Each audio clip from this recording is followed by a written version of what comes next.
Our Latin America editor Lucia Newman explains why from Pichicui. At a glance, it's obvious that planet Earth is more water than land. At first, it looks like there's nothing, but underneath, there is extraordinary biodiversity. One trunk of algae can sustain more than 400 species. There are snails, sea urchins, anemone. It's where life begins. These are macroalgae forests, as indispensable for our survival as those that grow above ground. Through photosynthesis, they absorb just as much CO2 gas, and together with phytoplankton and seagrass, they produce nearly half of our planet's oxygen. They're also like nurseries for small fish to find shelter from predators. Along 2,000 kilometers of Chile's Pacific coast, these forests can grow 40 meters high and live for up to 25 years. But they are in danger.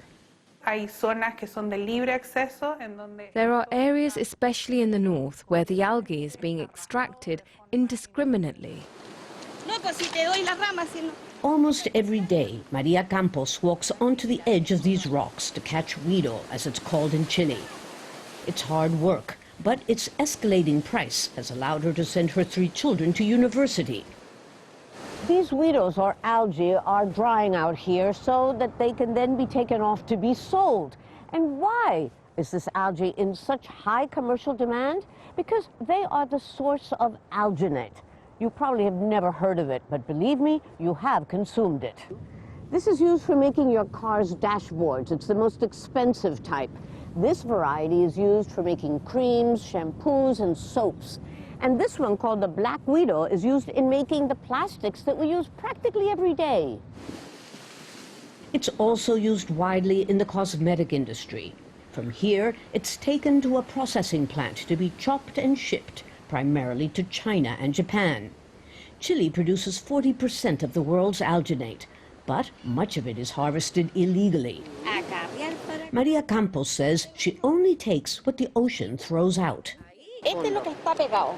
This is what we call the head of the tree. The ocean threw it out to shore because it was no longer needed. This isn't the same huiro that the boat extracts.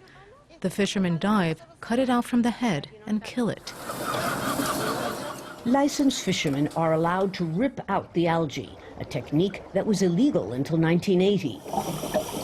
Last year, 500 tons were exported, half of it harvested without authorization, in a thriving black market. Chile's long coastline makes it difficult to police. But there are other ways to help turn the tide. Like assistance, for example, from seeding or regrowth of the plant in terrestrial environments and then put it back in the water. It requires an investment, yes. But employing science to counter the depletion of natural species has already become a necessity, so that, as Darwin once said, we don't all perish.